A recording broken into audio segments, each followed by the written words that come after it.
जन्म मृत्युमय भव भयहारिणे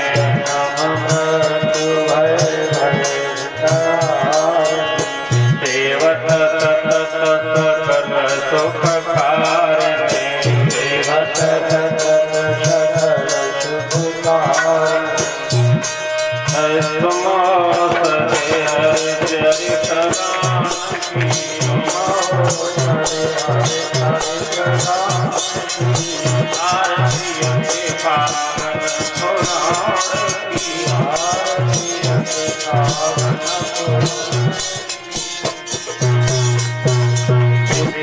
विलासति मोह विनाशिनी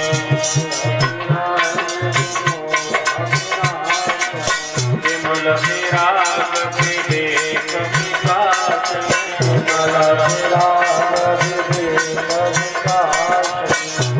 हरे भगवत तत्व रहस्य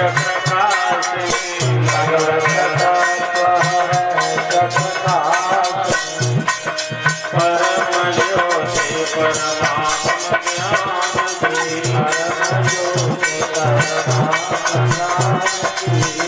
आरती पावन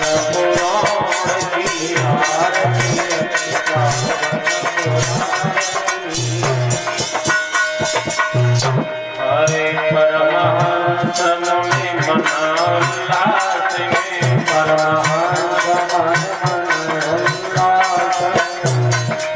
रस हृदय रस रास विलास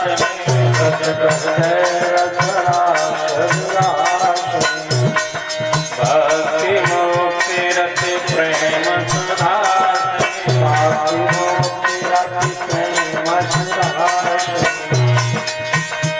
हरे कथाय किंचन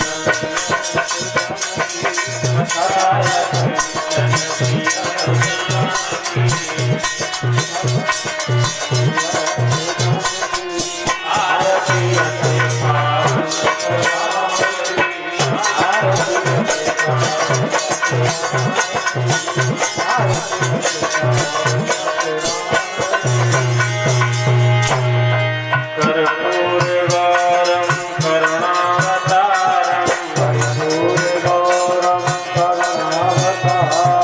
संसारसारं भुजगेन्द्रहारं सदा वसन्तं हृदयारविन्दे भवं भवानी सहितं नमामि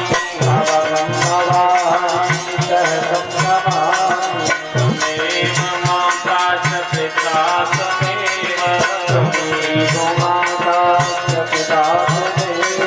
त्वमेव त्वमेव वंशजका त्वमेव त्वमेव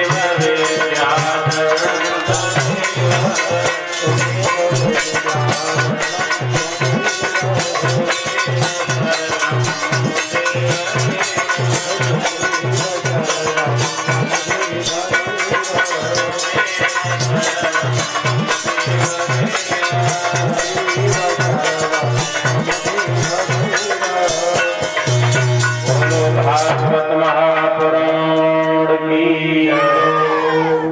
आसन लगा करके बैठ जाओ।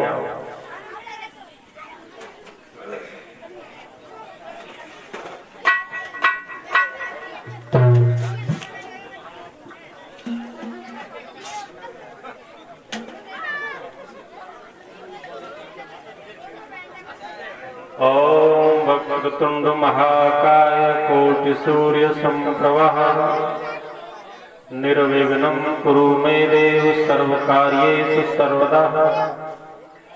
श्री राधा भक्तिर्ज्ञानं ताभ्यां या च शमिन्वता तां श्री भागवती गाथां वन्दे युगलरूपिणम्।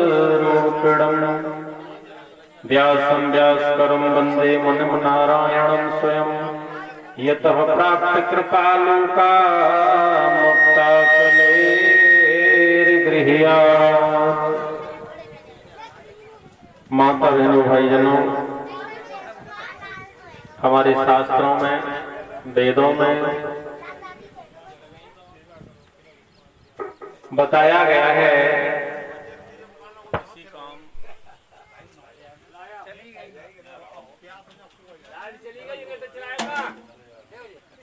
रुकावट नहीं आएगी।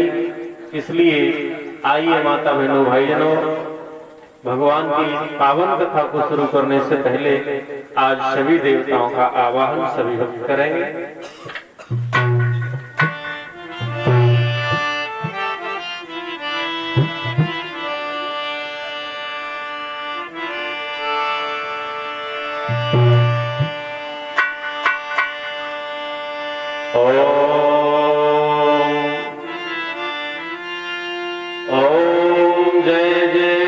शंकर सुवन जय जय जय जगदीश।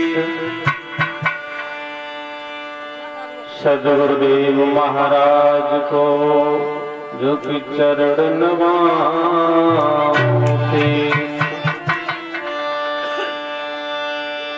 वंदन हो संतन मंडली चरणों में शीश झुकाए। जिन संतों की कृपा से हम हर गुण रहे हैं सुनाए। हम अपने सभी संत समाज के लिए कहेंगे कि जो भी हमारी आवाज को सुन रहे हों, संत भगवानों को निमंत्रण है भगवान की पावन कथा में रोजाना आकर के दर्शन दें। संतों का आना कथा में बहुत जरूरी है। तो मैं अपने संत समाज के लिए आमंत्रित करूंगा कि भगवान की कथा में भक्तों को आकर के दर्शन दें, महान कृपा होगी। अरे मेरी विनती है बारंबार, देव सब आए जइया। मेरी विनती है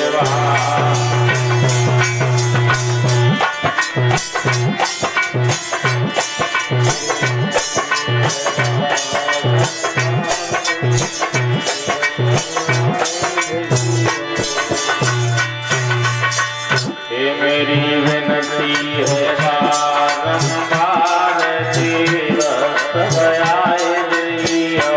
मेरी विनती है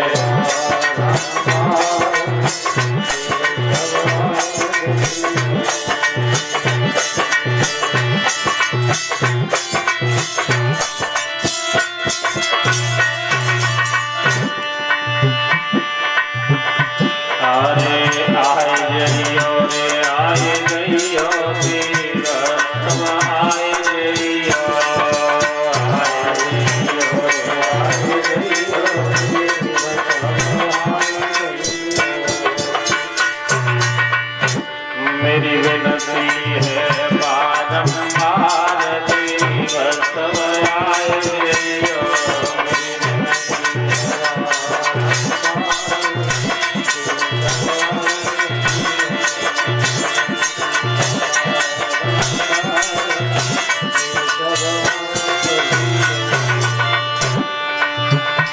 हरे ब्रह्मा विष्णु तुम मैया।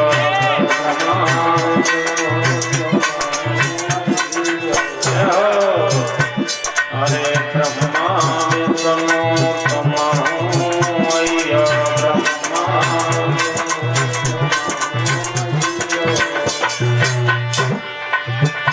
और भोले बाबा को संग में लइयो।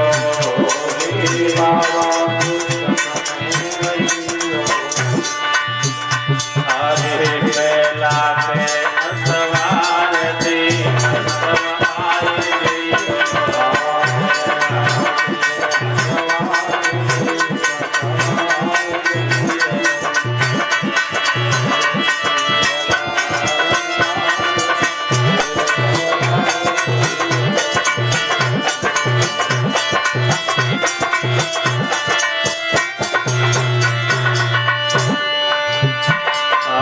रामचंद्र जी तुम मैया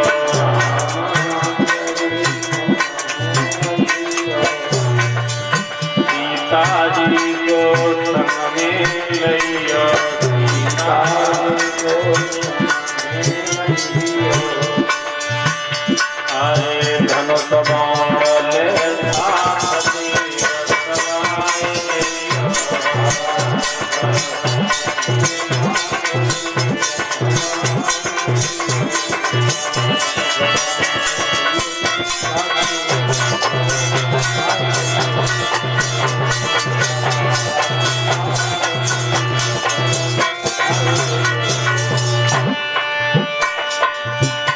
हरे श्री कृष्ण जी कमहु मैया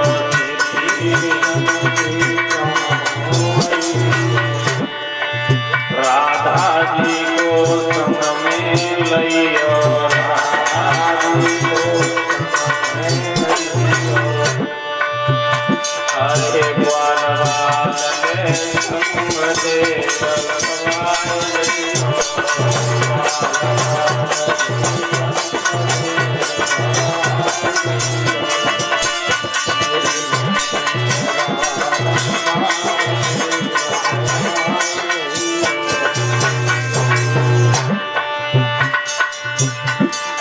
लक्ष्मी गौरा कमहु मैया लक्ष्मी गौरा और नारद सारद संग में लैया नारद हे दुर्गे मैया कमहु मैया दुर्गे मैया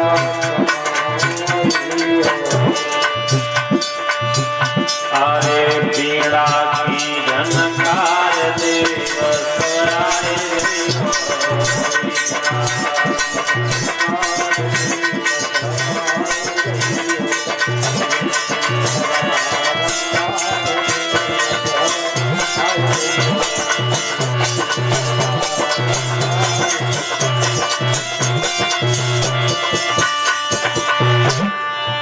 ये मेरी विनती है बारंबार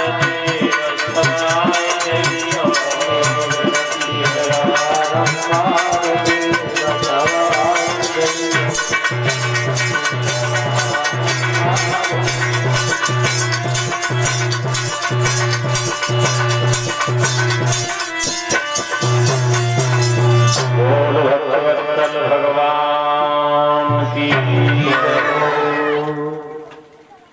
ओम नमो भगवते वासुदेवाय कृष्णं नारायणं वन्दे कृष्णं वन्दे ब्रजप्रियं कृष्णं द्वैपायनं वन्दे कृष्णं वन्दे प्रथासतमम्। माता बहनों भाईजनों, भागवत की कथा में सबसे पहला श्लोक दिया है। सबसे पहला श्लोक क्या है?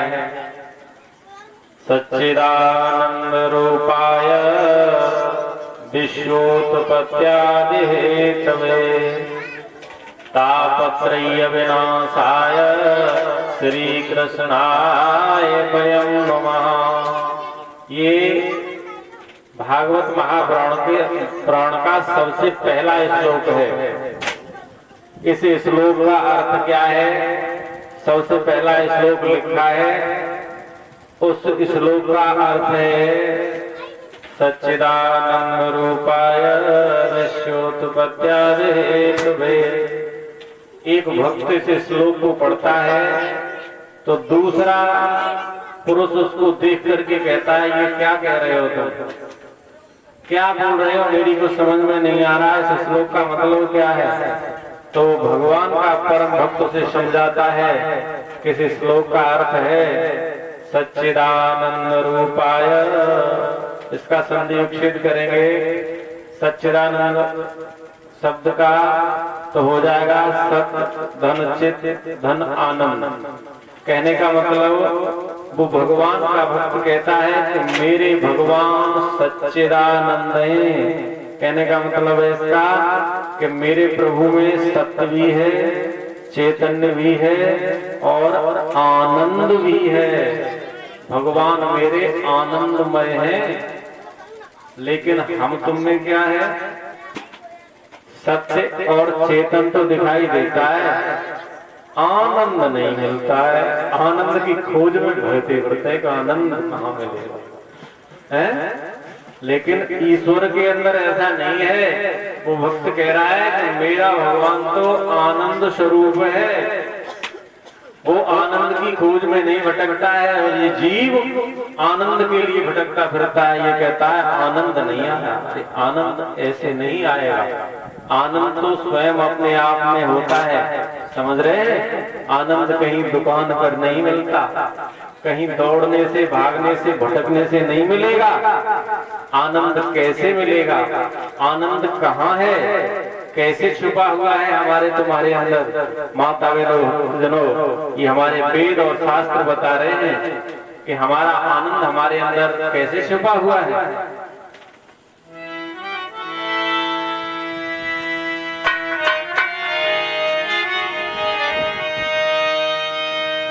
अरे तेरा राम तो ही में, तू अंत काहे भटके? तेरा राम तो ही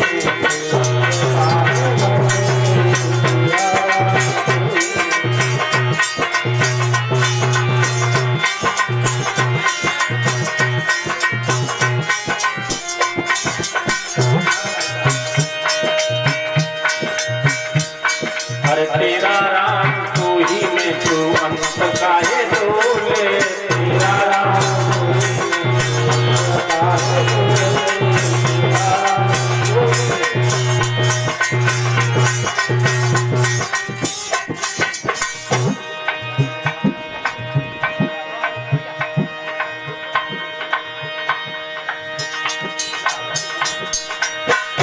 कैसे बताया है?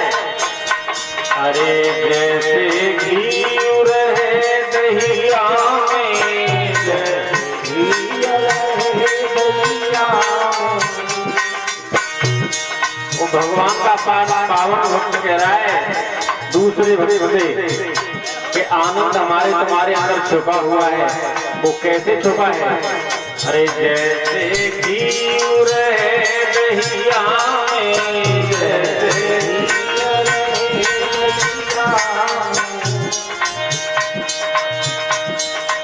थोड़ी सी हारमोनियम की आवाज बढ़ाना भैया। अरे निकल तो नहीं, तो देखा है दूध के अंदर घी छुपा है, लेकिन दिखाई नहीं देता है। दूध के अंदर घी है या नहीं? लेकिन ऐसे दिखाई नहीं देता। ऐसे ही हमारे और तुम्हारे अंदर आनंद है, लेकिन दिखाई नहीं दे रहा है। कैसे दिखाई देगा? घी कैसे निकलता है दूध से?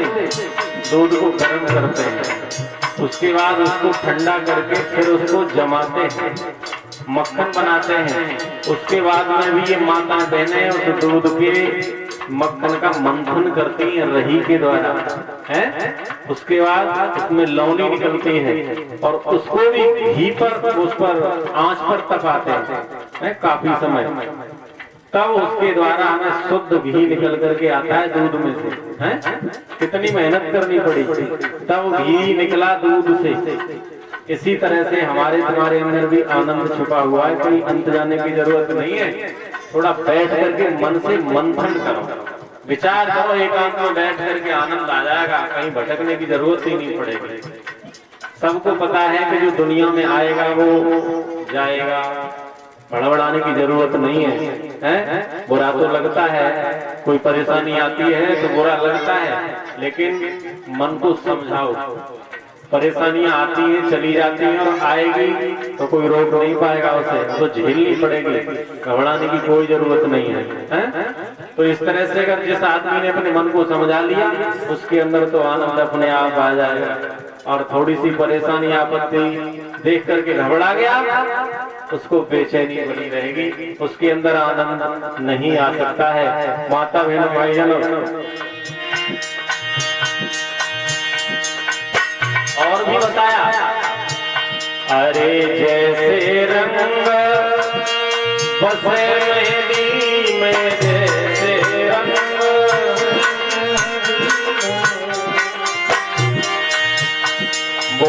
निकलत नाई और दिक्कत नाई बिना तिलक के तेरा राम तू ही मैं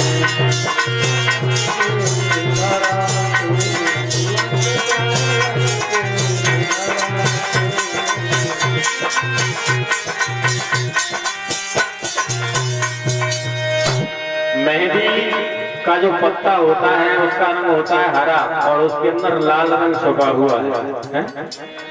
ऐसे दिखाई नहीं देता। उसे सिलवटना पर घिसो और पीस करके हाथ पर लगाओ, उसकी थोड़ी देर बाद छुड़ाने पर लाल रंग दिखाई देता है।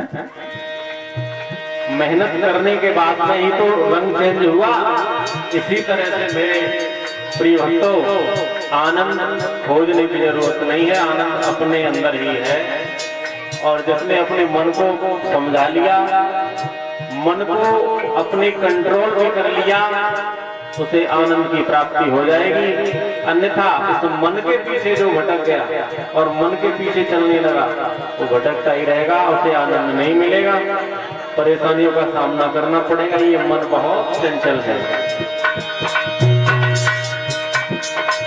और उदाहरण दे रहे हैं विद्वान, कह रहे हैं जैसे हवा बसे बिजना में, जैसे हवा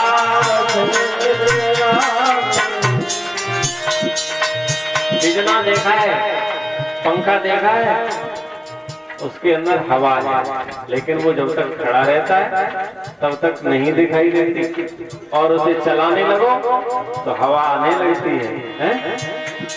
हवा प्राप्त करने के लिए हमें हाथ से झटका लगाना पड़ा, पंखा चलाने के लिए हमें बिजली का बटन दबाना पड़ा, तब उससे हवा निकली। इसी तरह से इस मन का बटन दबाओ, इस मन को अच्छी तरह से समझाओ, घुमाओ, तो आनंद की प्राप्ति हो जाएगी। माता बहनों, भाई जनों, जैसे हवा बसे बिजना में, जैसे हवा बसे बिजना वो निकलत नाहीं बिना कर झटकी, तेरा राम तू ही मैं।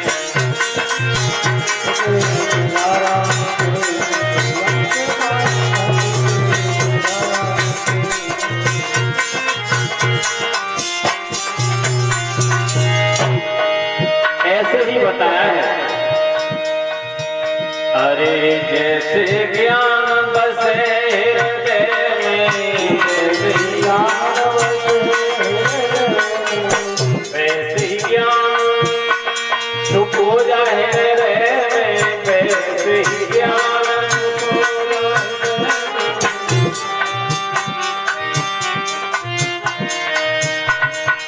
अब आप लोगों को पता चल गया होगा कि आनंद कहाँ मिलेगा, है? और इतनी समझ के बाद ना पल्ले पड़े हुआ प्राप्ति तो नहीं पड़ेगी। यही साधन है आनंद की प्राप्ति का। माता बहनों, भाई जानो, अरे ऐसे ही ज्ञान बस हो जाए हृदय में,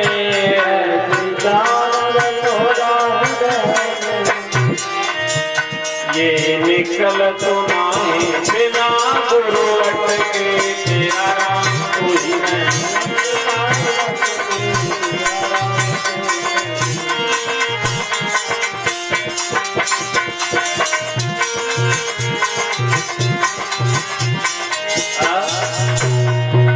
इसलिए बताया है, अगर ज्ञान की प्राप्ति करनी है तो गुरु से मिलो जाकर के, गुरु से ज्ञान की प्राप्ति होगी और अपने हृदय के अंदर ही आनंद की प्राप्ति हो जाएगी। माता बहनों, भाई जनों, तो वो भक्त उस भक्त से कहता है कि मेरे भगवान तो आनंद स्वरूप हैं और विश्वोत्पत्त्यादि हेतवे, मेरे परमपिता परमेश्वर भगवान विश्व की उत्पत्ति करते हैं, संहार करते हैं और पालन भी करते हैं।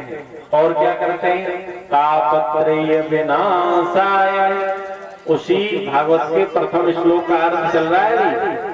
तापत्रय विनाशाय, इस जीव पर 3 प्रकार के कष्ट आते हैं, दैहिक, दैविक और भौतिक। दैहिक दैविक भौतिक तापा, राम राज काहू नहीं व्यापा। बताया है कि मेरे भगवान तीनों प्रकार के कष्टों का निवारण करते हैं, इसलिए श्री कृष्णाय वयं नमः।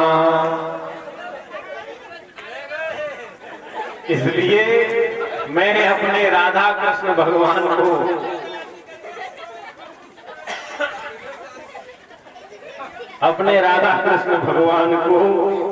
प्रणाम करता हूँ, नमस्कार करता हूँ। बोलो राधा कृष्ण भगवान की जय।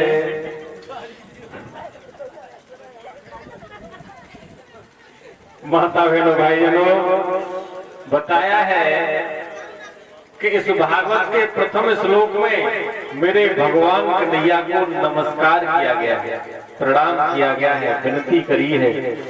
अब भगवान कृष्ण को वंदन करने के बाद में, उनसे प्रार्थना करने के बाद में कथा को आगे बढ़ाया है। कथा कहां से शुरू हुई?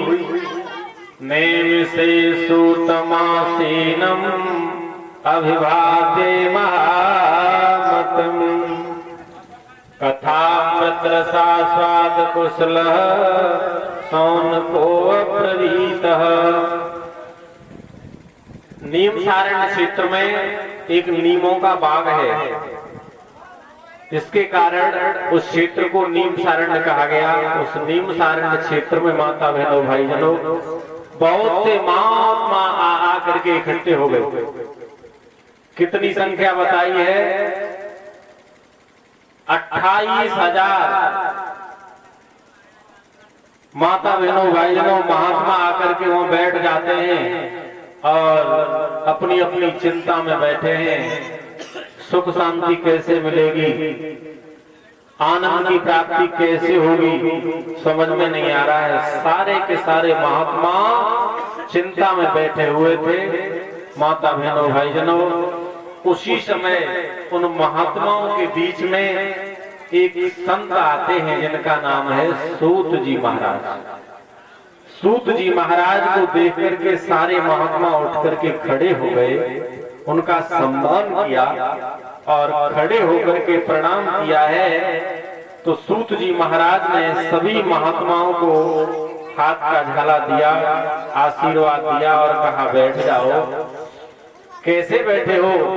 महात्माओं से आज प्रश्न किया है सूत जी महाराज ने, सभी संतों तुम कैसे बैठे हुए हो, क्या बात है, सब दुखी मालूम पड़ रहे हो। तो सभी महात्मा बैठ गए। उनमें एक सौनक नाम के संत थे। वो सौनक महात्मा खड़े हो गए उठ करके और कहने लगे सूत जी महाराज से, महाराज अज्ञान ध्वांत विध्वंस कोटि सूर्य संप्रभा, सूता ख्याय कथा सारम मम कर्ण रसायनम।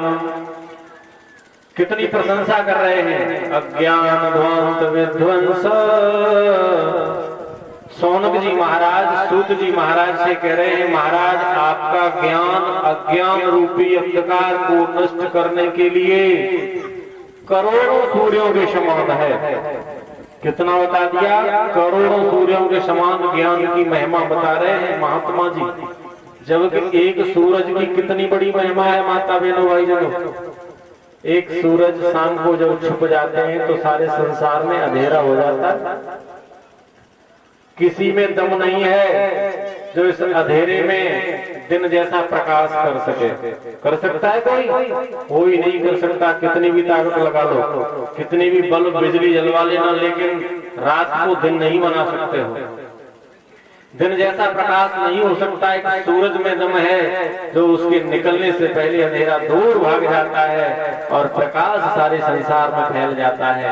माता बहनों भाईजनों, जब एक सूरज की इतनी बड़ी महिमा है तो ये कह रहे हैं कि आपके ज्ञान की महिमा करोड़ों सूर्यों के समान है। माता बहनों भाई जनों, इसीलिए तो बताया है कि कथाएं ज्ञान के लिए कराई जाती हैं, इनसे हमें कुछ मिलना चाहिए, शिक्षा मिलनी चाहिए। ज्ञान से भरी पड़ी है मेरी भागवत, लेकिन आजकल इस ज्ञान की किसी को जरूरत नहीं है, हैं? भागवत को ज्ञान नहीं अज्ञान बना रखा है। लेकिन माता बहनों भाई जनों, बताया है कि इस कथा को जो भी कराए वो इस ऐसे वक्ता से कराए जो इस कथा को कथा की भांति कहे। भगवान की कथा में भाव बनना चाहिए भगवान के प्रति, तब तो भागवत है। और अगर भाव नहीं बन रहा है भगवान के प्रति, कुभाव उत्पन्न हो रहा है उल्टे सीधे गाने सुन करके, तो भागवत नहीं, वो बेकार है। माता बहनों भाई जनों,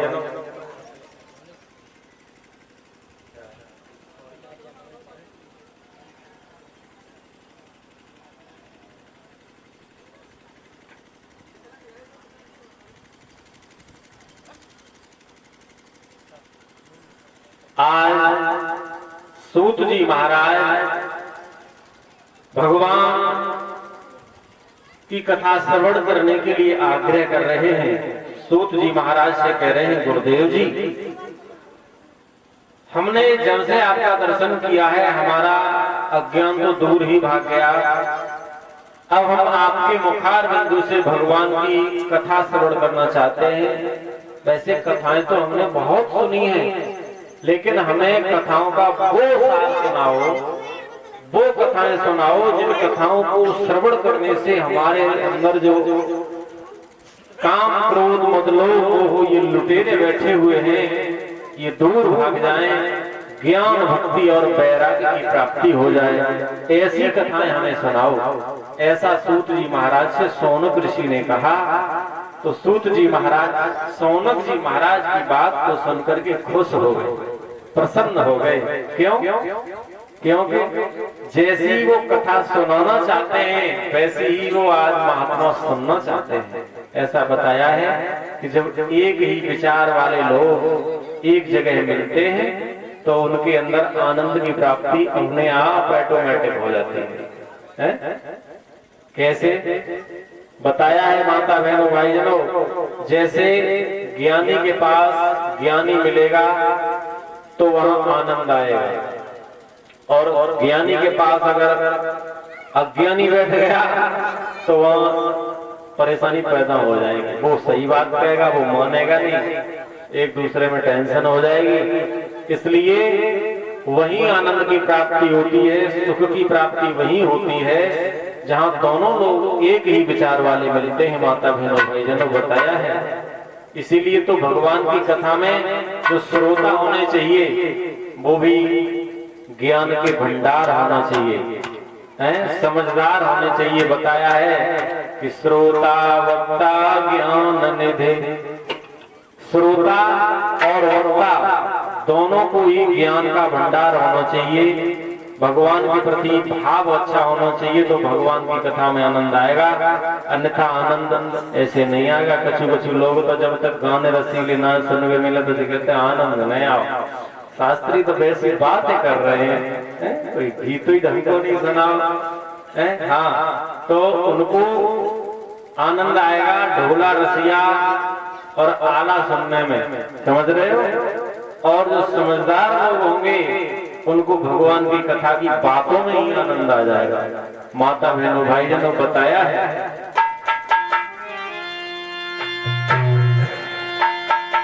अरे वेद कुबेद गुड़ी को गुड़ी अगर से मन भावे गदा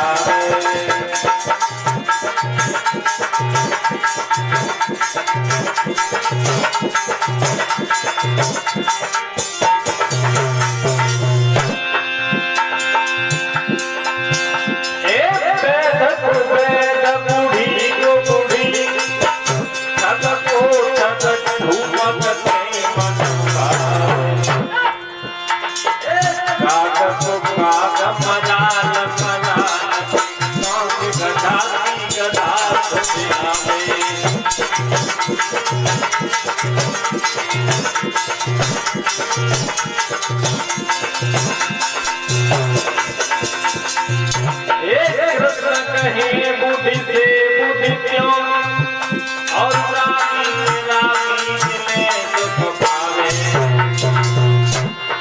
ज्ञानी से ज्ञानी करे चर्चा, ज्ञानी से ज्ञानी करे चर्चा, लवड़ा लवड़ी सुख पावे।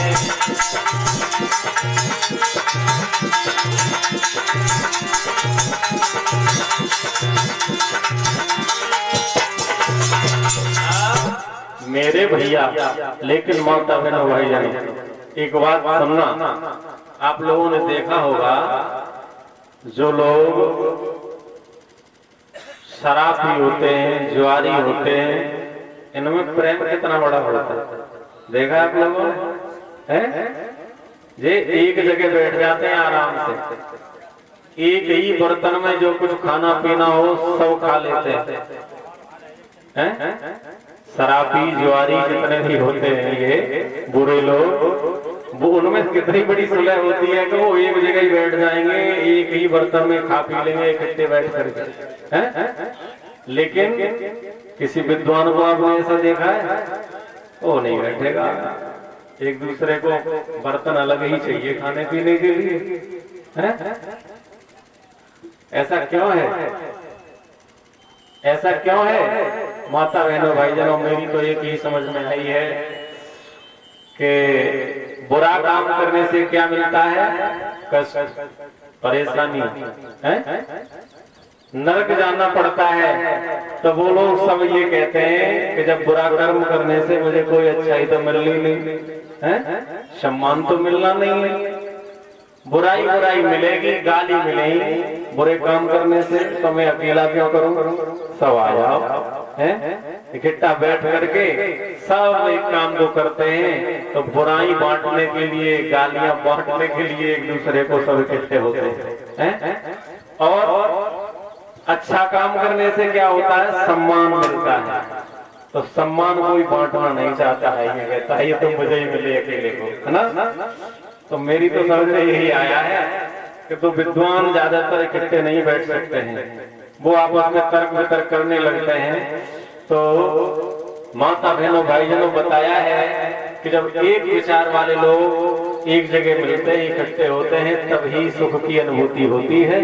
अन्यथा विपरीत विचार वाले लोगों में तो वहां कष्ट ही कष्ट पैदा होता है। माता बहनों भाईजनों, आज सूत जी महाराज कह रहे हैं, सोनक ऋषि, हे सोनकादिक 88,000 महात्माओं, आप जैसी कथा सुनना चाहते हो मैं वैसी ही कथा आपको सुनाना चाहता हूँ। दोनों लोग खुश हो गए, दोनों लोग खुश हो गए।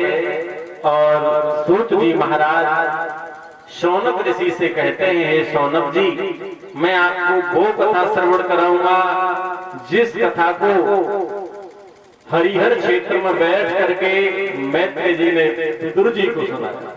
मैं आपको वो कथा सुनाऊंगा जिस कथा को नीलगिरि पर्वत पर बैठ करके काकभूषण जी ने गरुड़ जी को सुनाया। मैं आपको वो कथा सुनाऊंगा जिस कथा को कैलाश पर्वत पर बैठे हुए भोले बाबा ने अपनी प्राण प्रिया पार्वती को श्रवण कराया। मैं आपको वो कथा सुनाऊंगा जिस कथा को गंगा मैया के आनंद नामक घाट पर बैठ करके सुखदेव जी महाराज ने राजा परीक्षित को श्रवण कराया, जिसके माध्यम से राजा परीक्षित का उद्धार हुआ। माता बहनों भाईजनों, और शौनक ऋषि को बिठाल करके कह रहे हैं, मैं अब भगवान की कथा सुनाने के लिए जा रहा हूँ। वो कैसी कथा है?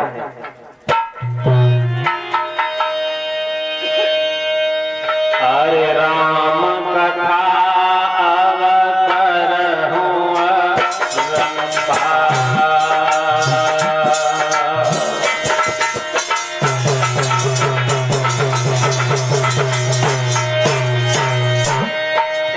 राम कथा अवतर हुआ रंपा।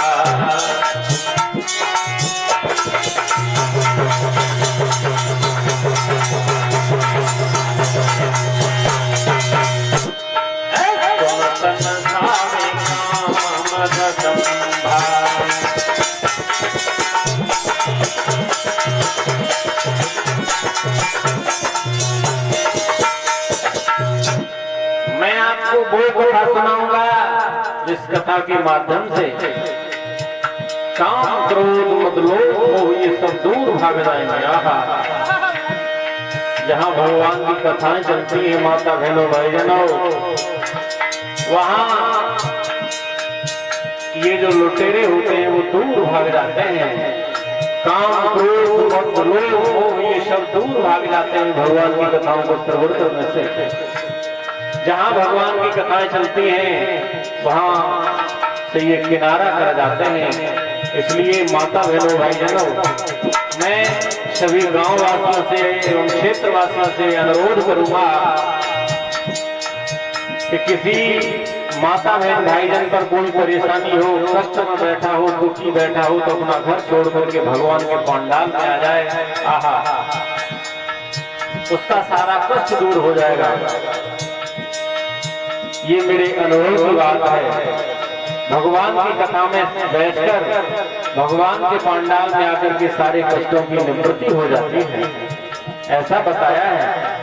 माता बहनों भाईजनों, बताया जब गौकुल महाराज ने अपने भैया धुंधकारी का उद्धार करने के लिए भगवान की कथा जब श्रवण कराई तो वहां बहुत से गांव के जितने भी लोग थे, लंगड़े लूड़े अंधे परेशान, सब अपनी अपनी परेशानियों को दूर करने के लिए भगवान की कथा श्रवण करने के लिए आए और सबका उद्धार हुआ, सबकी परेशानियां दूर हुई। इसलिए ये कथा कोई साधारण कथा नहीं है।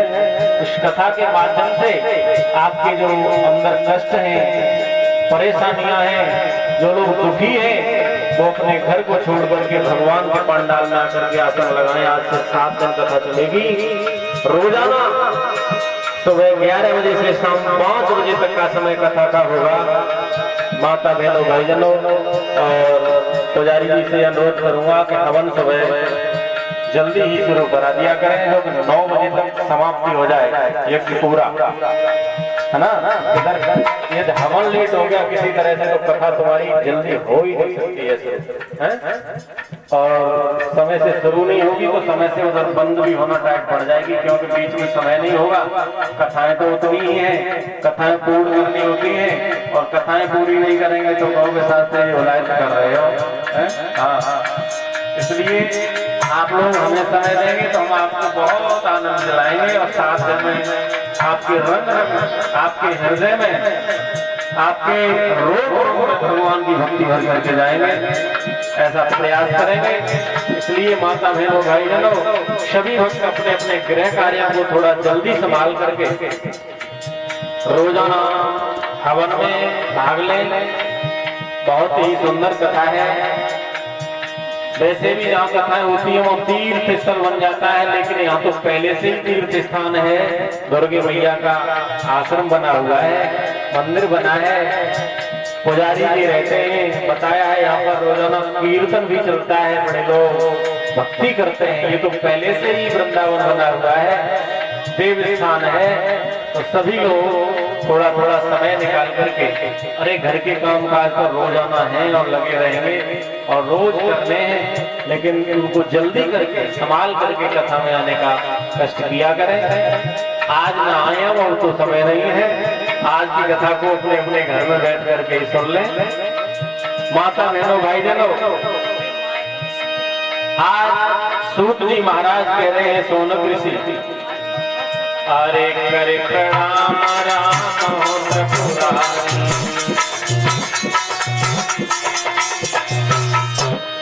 हरस सुधा समगिराय जारी,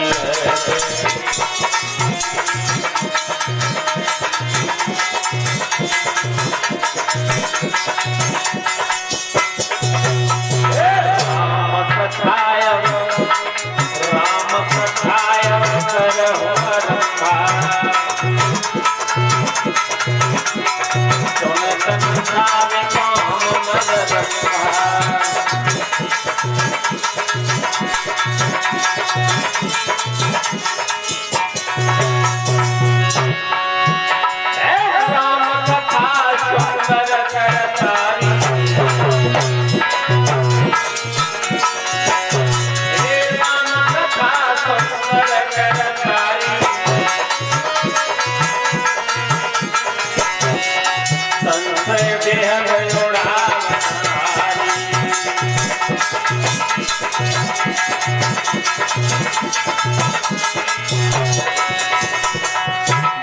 गोस्वामी तुलसीदास जी कह रहे हैं, राम कथा सुंदर करतारी संत बिह घोड़ा बनहारी।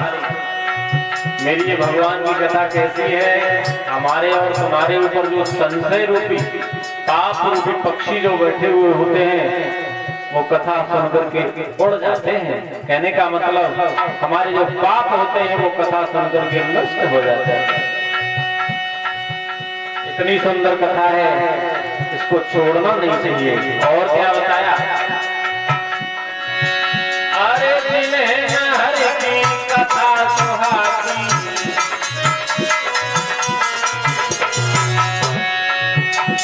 जिन लोगों को मेरे भगवान की कथा अच्छी नहीं लगती उन्हें क्या कह रहे हैं, क्या लिख दिया है बाबा,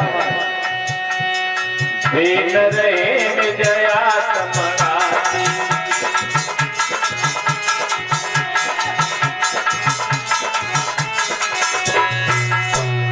जिन लोगों को भगवान की कथा अच्छी नहीं लगती वो समझ लो जीवन में मरे हुए के समान घूम रहे हैं। मैं नहीं कह रहा है, ऐसे लोग कह रहे हो बड़ा बातें उल्टी कर रहे हो जी शास्त्री हैं, जिन्हें कथा अच्छी नहीं लगे तो मरे हुए हैं। मैं नहीं कह रहा हूँ, ये बाबा गोस्वामी तुलसीदास जी की चौपाई कह रही है।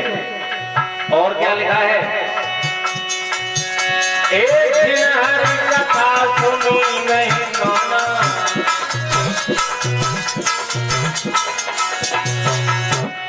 श्रवण रंध्रय भवन समा।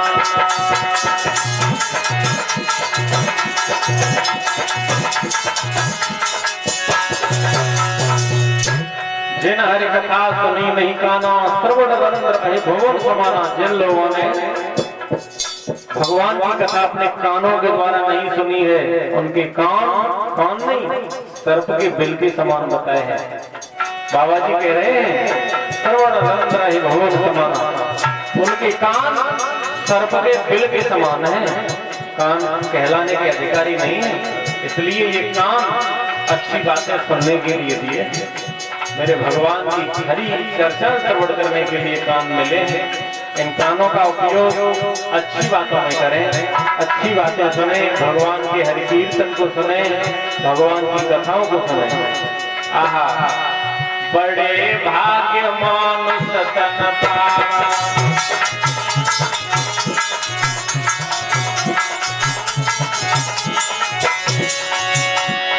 बड़े भाग्यमान सतन पावा,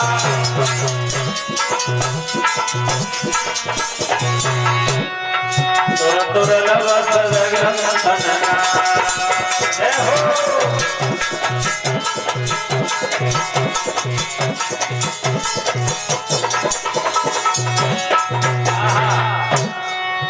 बताया है कि मानव का शरीर है बड़े दुर्लभ है मिलना, है बड़े ही भाग्य से मिलता है माता बहनों भाइयों। इसलिए इस मानव चोला को व्यर्थ में मत गमाओ। इस मानव के चोला को जो कर्म करने का अधिकार मिला है वो कर्म इसके द्वारा करो तो आपका उद्धार होगा। और बताया है भगवान की कथाओं में संतों का दर्शन होता है, और जिसे संत का दर्शन हो जाए, आहा, संत की कितनी महानता बताइए, संत के दर्शन का कितना बड़ा अच्छा वो पुण्य बताया है। अब मोए भयो भरोस हनुमंता,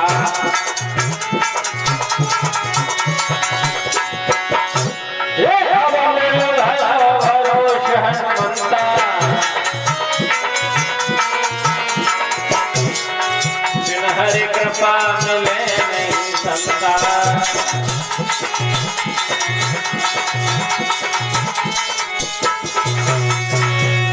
ये कहाँ कही गई है बात? आहा, विभीषण जी को हमारे हनुमान जी का दर्शन संत के भेष में हुआ है। उस समय विभीषण भैया ने ये निश्चय कर लिया है और ये बात कही है कि अब मुझे भरोसा हो गया, संत का दर्शन हुआ है तो भगवान की कुछ कृपा है मेरे ऊपर। अब मुझे भरोसा हो गया है कि मेरा कोई बिगाड़ने वाला कुछ नहीं है। मेरे ऊपर भगवान की कृपा है, इसलिए माता बहनों भाइयों हमारी कथा में संतों का दर्शन होता है। और संत के दर्शन से बताया है, हमें मालूम पड़ता है कि भगवान की कृपा हम पर हो रही है। इसलिए ईश्वर की कृपा दर्शाना चाहते हो, देखना चाहते हो, महसूस करना चाहते हो तो भगवान की कथा में आओ, संतों के दर्शन होंगे और संतों के दर्शन करके हमारे भाग्योदय होंगे, हमारा उद्धार होगा। माता बहनों भाईजनों, इसी कथा को सभी भक्त सुने आकर के महान कृपा होगी। हरे राम कथाय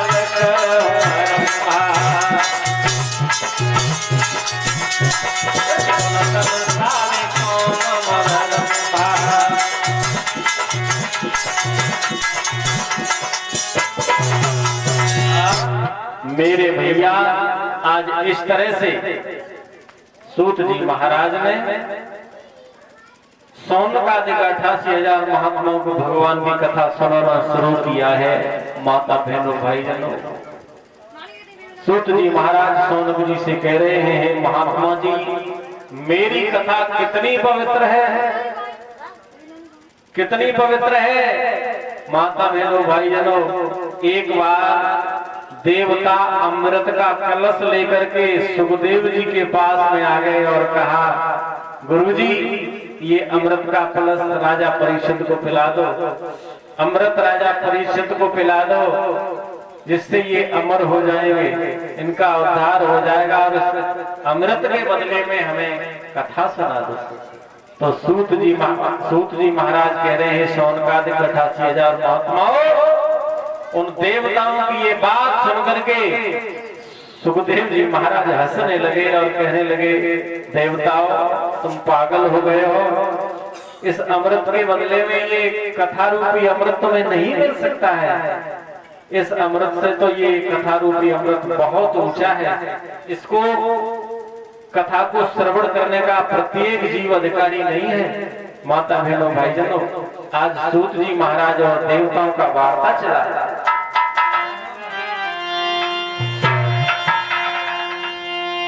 अरे अमृत बदले साथ देवता मुनि तेरे बदला क्या बात है चले।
सुखदेव जी महाराज देवताओं से कह रहे हैं, देवताओं तुम्हारा हृदय भक्ति शून्य है, इसकी आवाज थोड़ी साफ रखो। हेलो, हाँ ये बड़बड़ा रही है, साफ आवाज मालूम पड़े। हेलो हेलो, सुखदेव जी कह रहे हैं देवताओं तुम्हारा हृदय भक्ति शून्य है, तुम भक्ति नहीं कर सकते हो। इस कथा को वही सुन सकता है जो भक्ति कर सकता है। जिसके अंदर भक्ति करने की सामर्थ्य होगी वो भगवान की कथा को सुन सकता है, अन्यथा ऐसे अदला बदली से कथा नहीं सुन सकता कोई। और तुम देवता हो, तुम भक्ति नहीं कर सकते हो, किसी की सेवा नहीं कर सकते हो, और जो सेवा नहीं कर सकता वो कथा सुनने का अधिकारी नहीं है। इसलिए इस अमृत के बदले में तुम्हें कथा रूपी अमृत नहीं मिल सकता है, ले जाओ। आहा, अमृत के कलश को लेकर के वापस कर दिया देवताओं। देव नय अमृत धरो पिचारे, सुखदेव मुनि के आगे। देव अमृत धरो,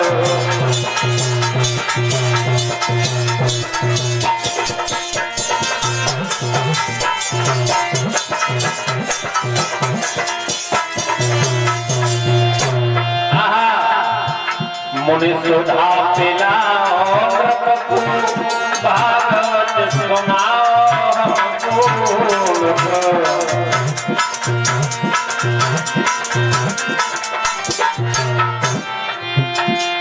कैसे डाले मारे, सुखदेव मुनि के आगे।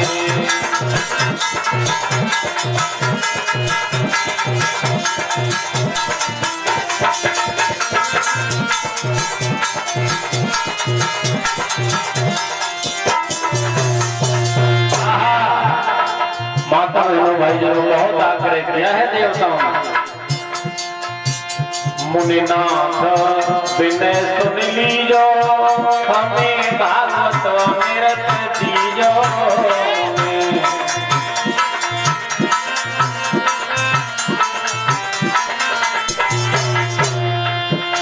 अरे जीवन को है जग सारे, सुखदेव मुनि के आगे।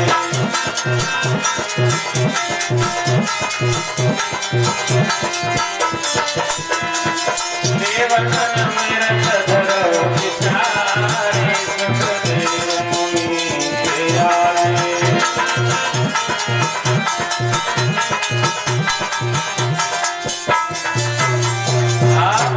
माता बहनों भाईजनों, उनको वहां से भगा दिया है, उनको कथा श्रवण नहीं कराई है। माता बहनों भाईजनों, आहा, सौनक जी ने कहा गुरुदेव, माता बहनों भाईजनों, सूत जी महाराज ने एक बात और कही सौनक ऋषि से, हे ऋषियों, मैं आपको वो कथा श्रवण कराऊंगा जिस कथा को सनत सनंदन सनातन और सनत कुमार जी ने देव ऋषि नारद को श्रवण कराया। तुरंत ही सौनक जी कहने लगे, गुरुदेव आप कह रहे हो कि इस कथा को आपने जो है सनत कुमार जी ने देव ऋषि नारद को श्रवण करा दिया। ये तो कथा 7 दिन में श्रवण कराई जाती है, और तुम कह रहे हो कि देव ऋषि नारद को उन्होंने इस कथा को सुना दिया। अरे वो तो 2.5 घड़ी से ज्यादा कहीं रुकते ही नहीं थे, लेकिन इस कथा को उन्होंने कैसे सुन लिया?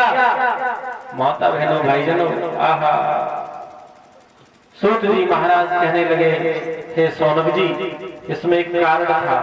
क्या कारण था? मैं विस्तार से आपको श्रवण कराता हूँ।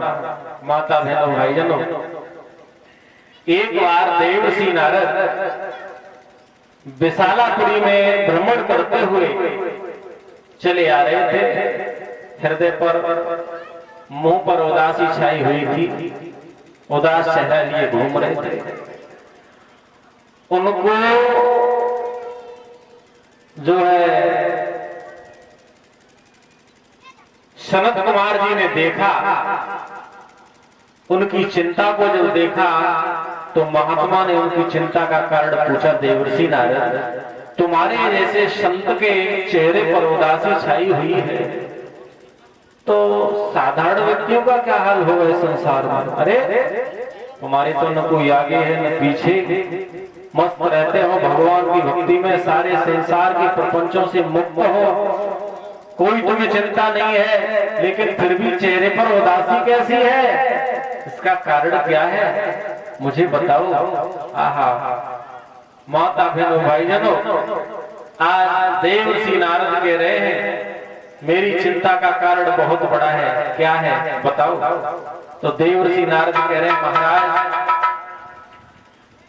मैं संसार में घूमता रहा, सब जगह कुछ दिखाई नहीं दिया, लेकिन जब मैं वृंदावन में आया और वृंदावन में आकर के मैंने क्या दृश्य देखा है कि एक जवान मैया के पास में तो बूढ़े वृद्ध पुरुष लेटे हुए, बूढ़े वृद्ध पुरुष लेटे हुए हैं। मैं घूमता घूमता आया तो मुझे देख करके वो उन बूढ़े पुत्रों की जो मैया थी जवान, वो उठ करके खड़ी हो गई और कहने लगी महाराज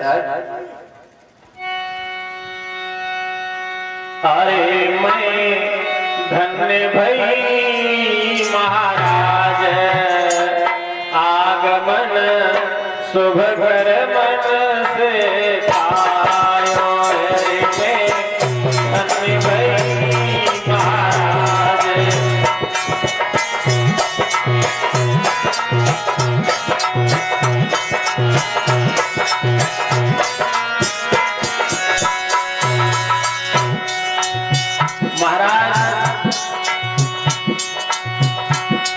मैया मुझे देख करके खुश हो गई और कहने लगी महाराज देवर्षि नारद तुम्हारे दर्शन मात्र से मुझे प्रसन्नता हो गई,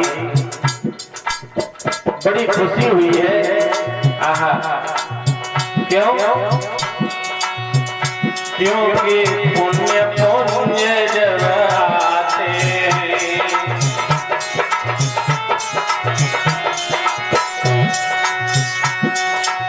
वो भक्ति मां कह रही है देवर्षि नारद से क्योंकि पुण्य पुण्य जब आते। बोलो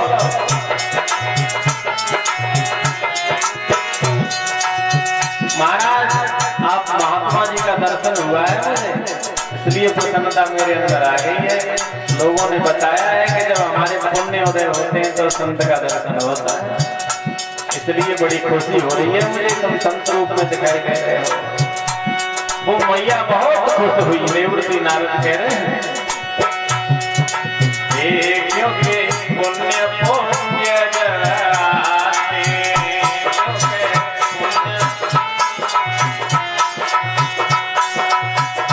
सब दर्शन साधु समाज आगमन शुभ कर मन से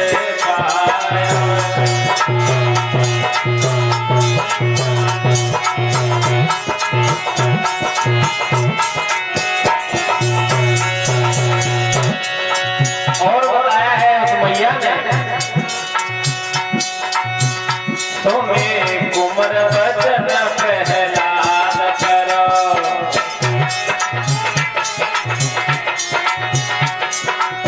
मैंने सुना है बाबा जी देवर्षि नारद तुम्हारे बात को सुनकर, तुम्हारे वचन को सुनकर के प्रहलाद का उद्धार हो गया। आहा प्रहलाद भगवान का बहुत बड़ा भक्त बन गया आपके वचन सुनकर, आपको गुरु बनाकर। तो जब ऐसा हो गया तो आप जैसे संत का दर्शन करने से मुझे खुशी क्यों नहीं होगी? आहा क्योंकि अरे सोने कोमर वचन प्रहलाद करो।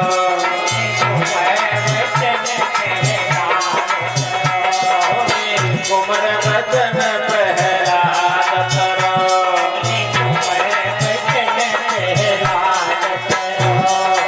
ये तुम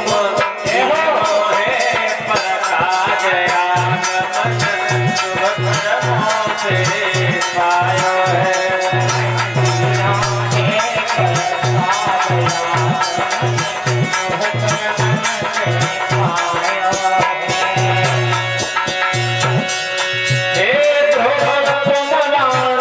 सुनिए चल भयो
लेकिन कलयुग के आते ही बेटे गिर गए बुढ़ापे में।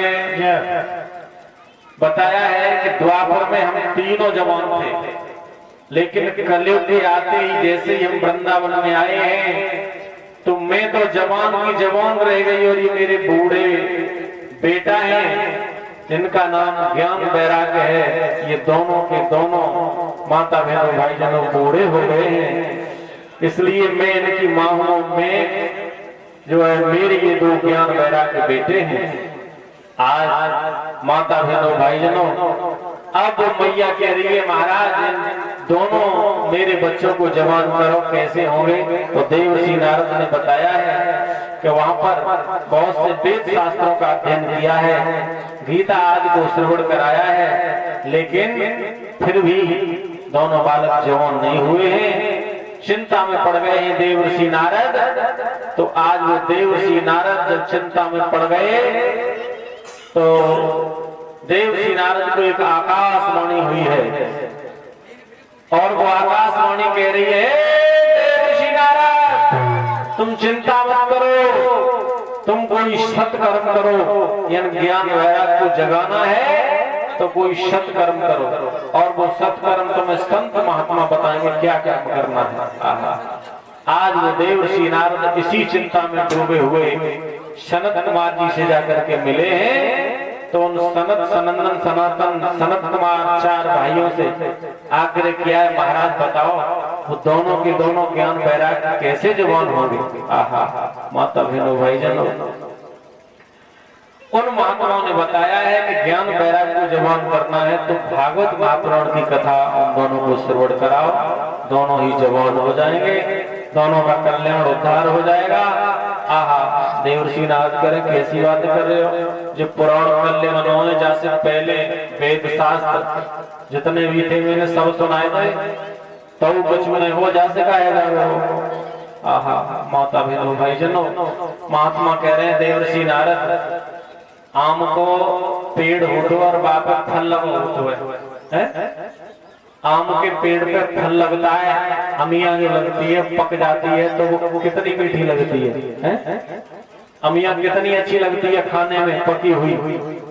तो अमिया अच्छी लगती है और उस अमिया की जगह पर उस आम को तुम खाने लगो, आम की पत्तियां खाने लगो या आम के टहनियों को काट काट करके तोड़ करके खाने लगो तो वो आनंद आ जाएगा जो आम में आ रहा है? नहीं आएगा। इसलिए वो वेद शास्त्र जरूरी नहीं है कि उनसे वो जवान हो जाएंगे। ये भागवत पुराण जो है वो पका हुआ फल है, वृक्ष है वो सब और उनका ये फल है, पका हुआ आम है। इसलिए इसे उन्हें सुनवाओ, भागवत की कथा सुन करके जवान हो जाएंगे। आज माता बहनों भाई जनों ऐसा ही हुआ है कि देवर्षि नारद तुरंत ही सनत कुमार जी ने कहा कि जाओ उन्हें लेकर के आओ, हम तुम्हें कथा सुनाएंगे और उनका उद्धार करके दिखाएंगे।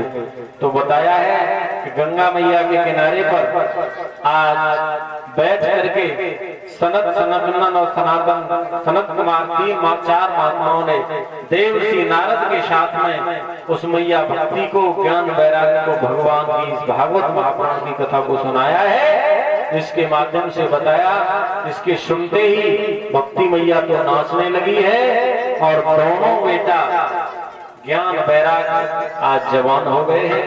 माता बहनों भाई जनों ज्ञान वैराग्य की प्राप्ति हो गई है। आज की कथा से ज्ञान वैराग्य की उत्पत्ति हो गई है, जन्म हो गया है, जवान हो गए हैं। आज की कथा को यही विराम करते हैं। समय 5 बजे विराम दिया गया है, 5 बज चुके हैं। माता बहनों भाई जनों आज अंतिम आज की कथा का एक हरि कीर्तन ताली बजाते हुए बोले।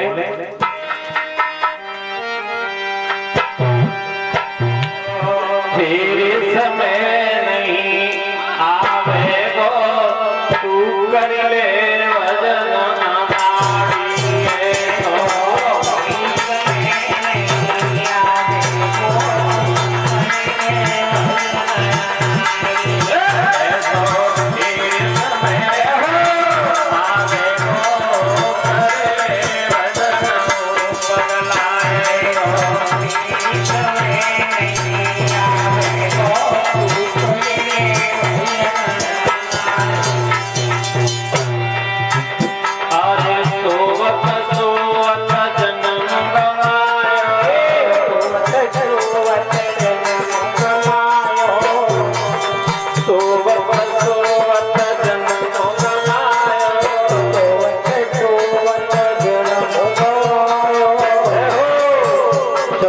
ताली बजाते हुए भगवान का कीर्तन बोल रहे हैं। जय हो। अरे सोवत सोवत जन्म गवायो, जिसे भोग में मन भरमायो, जिसे अरे तू दर्शन नहीं करे पावे करे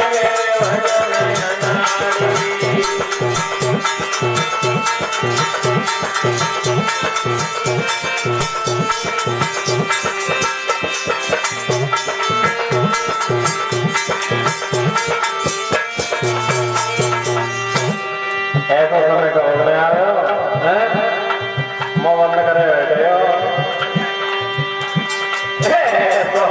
तेरे समय नहीं आवेगो, कर ले वजन हमारी है तो तेरे समय नहीं हो।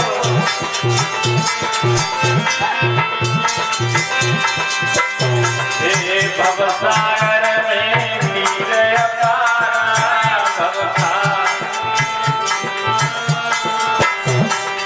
डूब जाए विजय किनारा,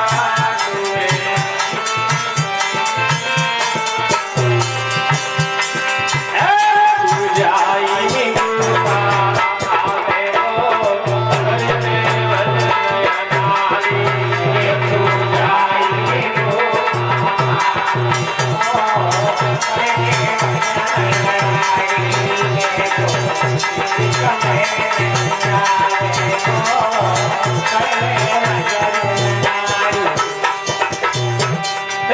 धर्म करो धन नाई घटेरो, धर्म करो धन नाई घटेरो, धर्म करो धन नाई घटेरो, धर्म करो धन नाई घटेरो।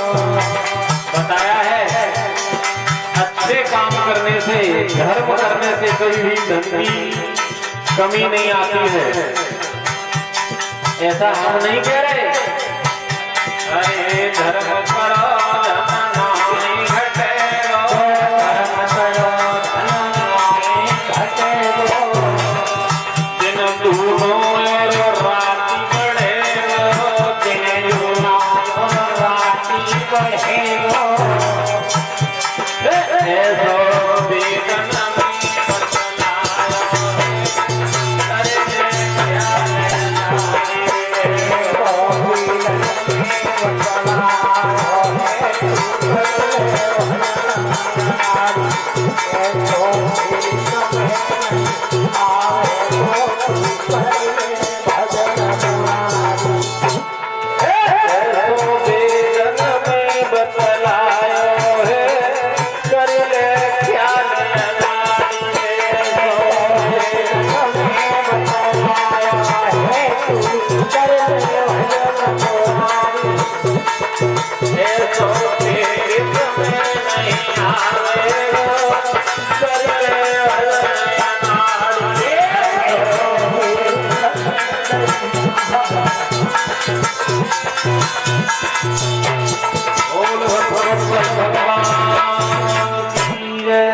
आरती के लिए खड़े हो जाए।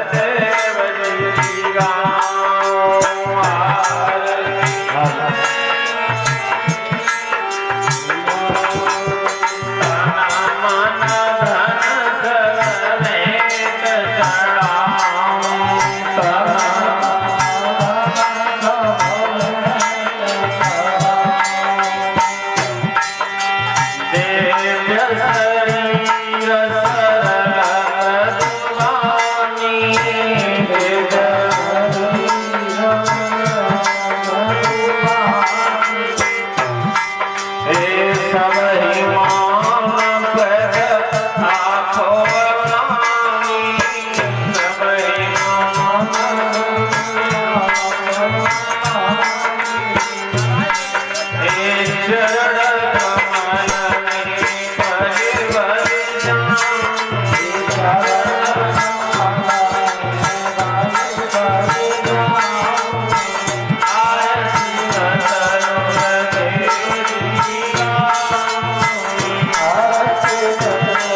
भोग लगाओ ठाकुर जी का। ये प्रसाद है, प्रसाद का स्वाद। ये प्रसाद लगाओ। आओ आओ प्रभु जी, भोग लगाओ प्रभु जी, मेरा बना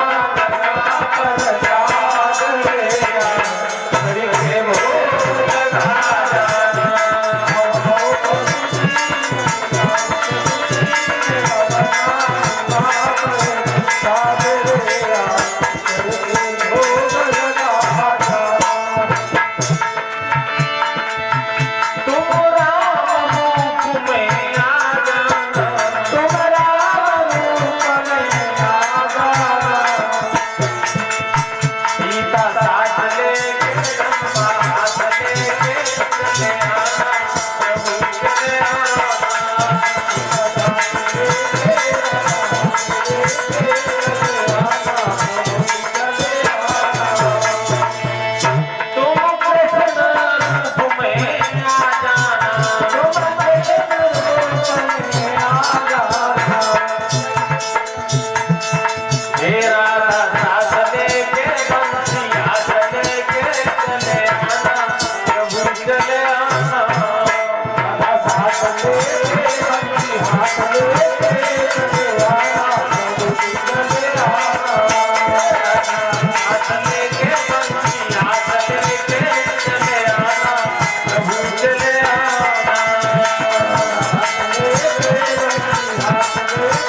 समाज की, सियावर रामचंद्र की, पवन पुत्र हनुमान की, संत समाज की, दुर्गे मैया की।